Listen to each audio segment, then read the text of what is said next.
r/Askreddit. Men of Reddit, what instantly turned you off a woman? I was dating this girl who seemed awesome and everything was going well. After a few weeks, I introduced her to some friends, including one female friend. You can see where this is going.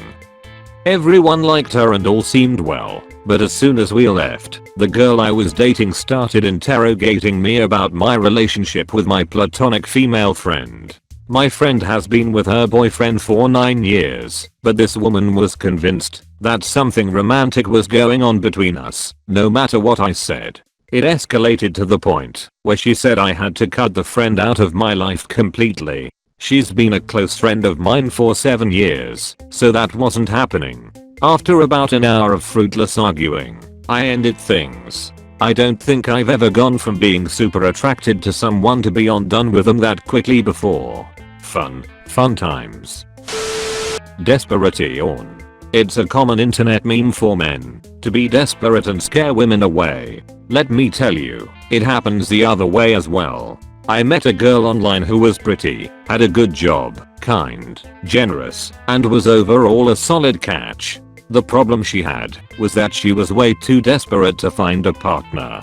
I'm not even saying she was the kind of girl who had the relationship mapped out in stages, that is date 8 months, married in 16 months, kids by 24 months. Those girls exist too. But this girl was just desperate for a partner. She was pursuing the idea of coming home to her partner, cooking him dinner, making him lunch, sitting on the couch in sweats eating popcorn. Basically, she was in love with the idea of being in love. All those things are great goals for a relationship that you can aspire to over time. Not so much something to pursue or dream of on the first or second date. We were in college together. She was pretty with long red hair and dressed like a model. She liked to take walks in snowstorms and sing old Irish songs. She would wink at me while we were in a crowd when she was bullshitting someone else. She would sometimes ask me, weirdly, if I thought that she were a bad person. I always said, no, of course not. Then one evening as I was standing with her in line at the checkout desk of the library, she referred to the classmate in front of us as a dumb N-word. It felt like the blood instantly drained out of me. I looked at her and she winked at me the old way. I stuttered and said that I had forgotten one last book, but instead of climbing the stairs again I made my way through the library and out into the night feeling soiled by her words. I ran through the dark to my rooming house a mile away but still felt bad. We never dated again. Why did you do that, Hope? Why? Man, some things never change, do they? Back in the 70s when was a college student I dated for a short time, a girl I secretly called Crazy Karen. She loved to fight and would start an argument over anything. And I mean and why thing. I once asked her what she had for lunch and she went off on me for being nosy and controlling. When I told her I didn't want to see her anymore because all we did was fight, she looked exasperated and said sweetly, "Oh, honey, that's what people do when they're in love. They fight." Okay. Now, here's the really crazy thing about her. She was always eager to have sex, and even though she was on the pill she was terrified of getting pregnant. She confided to me that as an 18-year-old girl right out of high school she had gotten pregnant and had an abortion, so her fear was understandable. She told me, "I swear to God, if you get me pregnant I'll sue you for everything you own." I was a junior in college, working my own way through school, living in a one-room converted garage. I said, "Okay, all I own is my bicycle. You want to go ahead and take it now?" She explained that her parents were major donors to the Republican Party in our state, and as a reward, the summer Karen graduated from high school she was selected as an intern at President Richard Nixon's house in California, the San Clemente White House, where he spent the entire summer that year. While there she had an affair with one of the president's aides, a married man she referred to as the Colonel. It was the Colonel who got her pregnant and arranged for her abortion. One day she showed me a photo of her and the Colonel standing on the beach together. It was Alexander Haig, who went on to become an Army General, NATO Commander, Chief of Staff for President Ronald Reagan and US Secretary of State. I had a girl I'd been dating come over to my house after she had been out with some of her friends. I told her that I had been up since 5 AM for work, helped someone move after that, and that I had to be up early the next morning, but that if she wanted to come over for a little bit before she went home, my place is on the way to her house. I said it would be nice to relax for a bit. I had been up for about 18 hours by that point. I was pretty clear that I wasn't in the mood for sex, and in the past I've stopped whenever she's told me she wasn't in the mood or that she didn't want me doing something. I'm not someone who wants to force someone into doing something that they are uncomfortable with, not just because it's wrong, but also because I can't enjoy it if they aren't enjoying themselves. Apparently she isn't like that, because I can't even remember how many times I said no, not tonight, I'm not in the mood, I'm really tired, and asked her how much she had had to drink. A woman wanting to have sex with me is great, but this was actually pretty messed up. She kept just saying I'm though, when I said I'm really not in the mood, and I was not hiding how uncomfortable I felt. Not the worst thing in the world in this context, but still a big turn off when someone can't take no for an answer, regardless of their gender. I met some girl through online dating. In the first half hour she disclosed her bi-weekly income of $270. She lived with her parents at 26 and kept her weed and vibrator in her safe. After speaking terribly loudly about not being able to do hard drugs because of a heart problem, we left the bar to grab food. I didn't know you could actually chew food with your mouth open that far. It's like Steven Tyler eating out a tub of cottage cheese. She had a Caesar salad. Then, there's a 3-year-old behind us with his mother, and I interacted with him, and she started going off about Trump and disability colored with swear words. My mother is disabled from brain cancer and received disability for a long time. The swearing in front of a child blew my mind. There's a time and place for everything. I ghosted that one. Left that date with her suggesting we do it again. No fucking way. I remember pulling up to the bar and seeing her walking to the bar. I seriously almost left just because of the way she moved. I should have stood her up. I was at an event with 3 of my pals, 2 being male, the other female. This female friend is really gorgeous, but it has always been just admiration for me. So she gets tipsy during the event, makes out with 5 guys, discovers that the last guy she kissed didn't even bother to know her name, and freaks out. I mean, literally freak out. She's a 25-yo, and she let go a long, high-pitched screech when reporting this to us. It fucking hurt my ears, and everybody stared at us like, what is this woman doing? Then when I nonchalantly said easy now, she screamed some more and just started slapping my shoulder like a 5-yo on a tantrum. Then she said things like, I hate socializing. Then my friend said something about Disney princess, and she was like, and what's wrong with wanting a Disney princess romance? I was like, Jesus Christ, Mary, and motherfucking Joseph. Thanks God I never even bothered to try anything.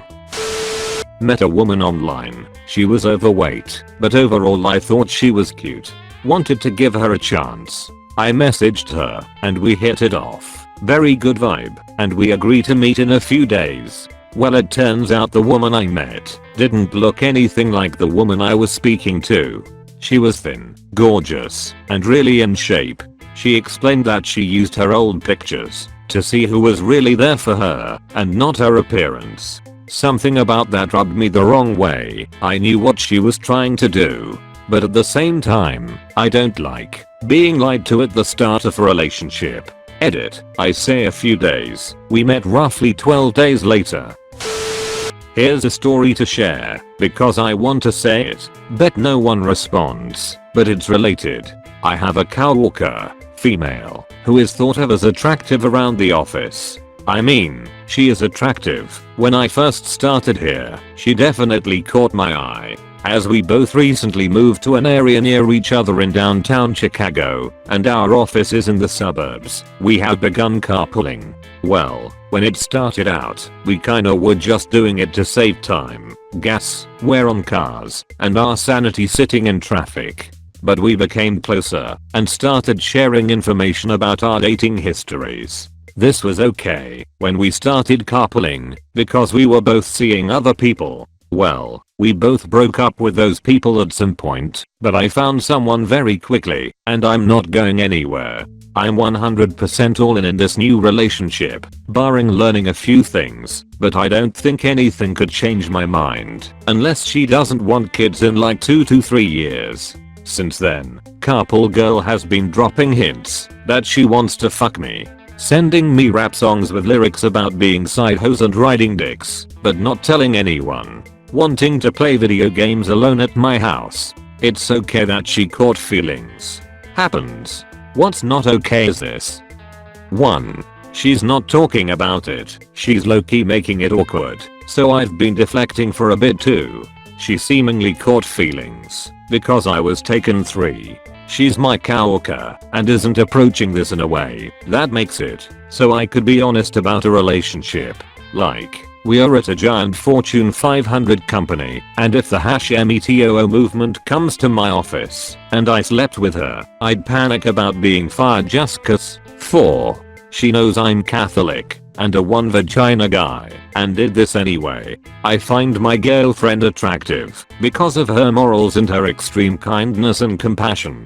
The lack of compassion and understanding demonstrated by Carpool Girl, the lack of even realizing people can be attracted to someone because of their emotions and instead basing shit on bodies and whether or not it would be wrong if we hooked up. Well, it just demonstrates that Carpool Girl is a child using a child's philosophy. Looks like I'm wearing headphones in the car for a while. Don't discuss feelings with coworkers or even with girls who aren't taken. Jealousy can kill a friendship. Definitely being overcautious, but I'm putting together a delicate thing, a sustainable career and a relationship, and Carpool Girl seems to be ready to shake the foundation of those things for kicks. The big turnoff, though maybe a bit lighter than some of these other stories, was the amount of time she needed to get ready to go anywhere. We were only seeing each other lightly for a couple of weeks. A few roommates and I figured we'd do a quick run to a refurb store to get some things for the house. She was hanging out, so I asked if that was something she wanted to do. 2 hours later she's still in the bathroom putting on what I'd call a natural look, with no end in sight. I left her there. She got a ride home. She was already a boring person, no aspirations or goals, hobbies, or general interests other than a few bands she was into. I tried to get her involved in some of my hobbies, but that didn't amount to anything. Afterwards she told some mutual friends that I broke up with her because she didn't put out. Was on a third date with a girl, had a nice meal, didn't exactly have too much of a conversation going. Anyway, fast forward to leaving. I was going to get the train home as I had a return ticket, but she offered me a lift in her car. Driving along the motorway 20 miles per hour over the speed limit, on her phone trying to get Google Maps to work as well as change songs on Spotify. I told her to give me her phone so I could do it. She got defensive with me. When she dropped me off, she asked why I was being so anxious in the car. I said I was fine and got out. Blocked her and never spoke to her again. I know our conversation wasn't going great at the restaurant, but I also don't want to die in a car crash. Tap. Had clicked really well getting to know a blind date that a mutual friend set up. We chatted for a few days before our schedules meshed for an actual date and we both went into it pretty hopeful because of how well communication had gone. Well, on the date, she was a complete 180 from how she had presented herself. Not a positive word could come out of her mouth, no matter if she was speaking about work, friends, family, politics, oh boy, on a first date, anything at all. Tried to steer the convo to other topics or more positive topics, but she always found her way back to bitching about everything. I packed up shop and took her home mid-meal. Never spoke to her again. When she thought the appropriate response to me saying something she didn't agree with was a slap across the face. She had gotten into a fight with her friend because of something she was completely in the wrong about. I made the mistake of calling her out on it. Oh, I have a strong policy on this. A girl gets one warning not to face slap me again. If it ever happens again, I walk right the fuck out of the situation and never speak to them again. I don't give a flying fuck if it's in jest or not that hard. I had one relationship where I literally became a black and blue punching bag, and another where the I'm joking slaps left my face sore for days. They both started out playful and quickly progressed to abusive, and that's not a fucking game. I don't hit you in the face for any reason. You do not hit me in the face for any reason. I don't give a shit how angry you are. Had a girl I dated, and we were pretty into each other. One day she got extremely upset with me for saying something pretty innocuous because it reminded her of something from her past. I said I'd remember not to bring that up in the future and apologized, though that didn't seem to suffice. It appeared I was to be punished or treated poorly for it. I asked if I could get a pass on this, as there was no way I could have known what I said would have bothered her, but no. I asked her if there was anything else that really set her off like this, and she said yes, though I'd have to find out on my own. I asked if there was anything I could do in the future to avoid upsetting her or causing one of these situations, and again she angrily said no. I was getting a little perturbed by this point and asked if she was really blaming me for saying something harmless that I had absolutely no idea would set her off that way, and she said yes. So I tried to reason with her one last time. So you're telling me that there is a minefield out there, that you know where all the mines are, but refuse to tell me, and that if I step on one of these and it goes off, it is my fault and I should be punished as a result. Indeed she did. We were supposed to go out for supper, but I told her I wasn't hungry, got in my car and went home. If you're going to create the path and conditions of failure for our relationship, you can trust that I will find the shortcut every time. My second date with this one girl was going to a Christmas party of mutual friend. After we were there for a little while, she started talking to this other guy and they went to some corner where no one else could interrupt them and talked for an hour. When they were done talking, she immediately told me she was leaving and up and bounced. Totally turned me off, so I didn't talk to her again for a while. A month later she reached out and was like, "Why haven't you called me?" I was kind of dumbfounded that she would actually ask. I didn't have anything else going on at the time, so I figured we could try again, but the Christmas party left such a bad taste in my mouth I couldn't even feign interest. This is what my coworker did to me. Asked me out. We went out. She danced with other dudes and then came back to the table with 2 drinks and set them down and started drinking. I assumed the other one was for me and took a swig. She looked annoyed at me and asked me if that was mine. Then she looked exasperated and came back with another drink and explained to me she was trying to pick up this dude and took her 2 drinks over to some guy's table. I gathered my shit to leave and she stopped me before I hit the door, saying that if this guy didn't want to take her home she would need a ride. Still, I just nodded and left. Stopped talking to her altogether. Later on she wrote me a note saying stuff like, "Why haven't we followed up? And I thought we liked each other," and so on. She couldn't understand why I lost interest in her. Instant clinginess. We went out, had a great date and some light fun at her place. She called me the next day while I was out with a friend. I didn't answer. She then called me over and over again until I finally answered. We are talking about 10 to 15 calls in a row, and when I answered I asked if anything was wrong. Since she kept calling, she said no and said she just hates texting and prefers talking on the phone. I had to calmly explain to her I was out with a friend and if I don't answer, I will call you back. But calling me over and over makes me think it's an emergency. We tried one more date, but at that point it was awkward and I was no longer invested. Also had one girl text me over 130 times in one day after one date. It was worse because we worked at the same place, albeit different departments. It surprised me in both cases. I thought they were out of my league. She told me she was going after her ex for a certain amount of money. That on its own was not the problem. The money she wanted was the $500 in shared living expenses she contributed over the 7 years they were together.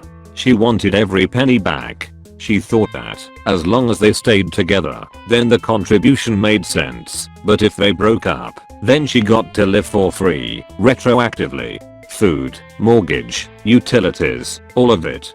So she was contributing maybe 25% of the overall living expenses, but because he made 60-80k/year and she made 30-40k/year, she shouldn't have to pay a single dime of those shared living expenses over the years they were together, unless of course they stayed together. If she had done some calculation to figure out how much of that $500 went toward the principal on the mortgage and wanted that back, I'd have agreed 100%. But no, she expected her man to pay 100% for all share living expenses. I had been dating her for a couple of weeks and broke it off a week or so later. Edit. Sorry guys, that's $500 per month over 7 years. So she wanted $500 x 12 x 7 equals $42,000. TLDR. Girl talks about herself constantly. I was talking to this girl I met on Tinder for about a few weeks or so. Our conversations were typically one-sided. I would just ask her questions about her, get to know her a little bit. Our conversations would usually spark from there. But after a couple weeks, I realized she didn't know a thing about me because she never asked. Like what my major is in school, why I pursued that degree, what my brother's name is, trivial stuff. I then told her I forgot my suit at the dry cleaners one day and had to wait until the next week to pick it up. I told her it was for an interview. Instead of saying something like, oh, what's your interview for? What company? You know, usual curious questions. I had mentioned it was for an interview quite a few times, just like entice her to ask me about it. But then she proceeded to tell me a long ass story about how she forgot some shit at some store and had to drive back there to get it. I really got annoyed and just left her alone. She always made things about herself. Edit. So the interview was for an engineering design internship this fall. I don't know if I got it yet. And I was able to pick my suit up the day of the interview, on Monday. The interview went well, I think, and hopefully I'll know something at the end of this week. We literally met each other 2 days ago, and I wouldn't text her while I was at work the following day, so she had a meltdown and her mom started texting me asking what I did wrong. Didn't even know this girl at all.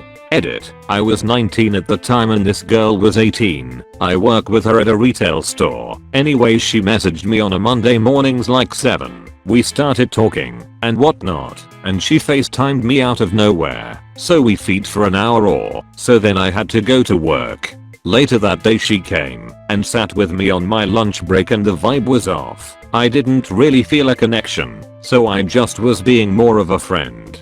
The next day a coworker comes up to me and says, so I hear you and are talking?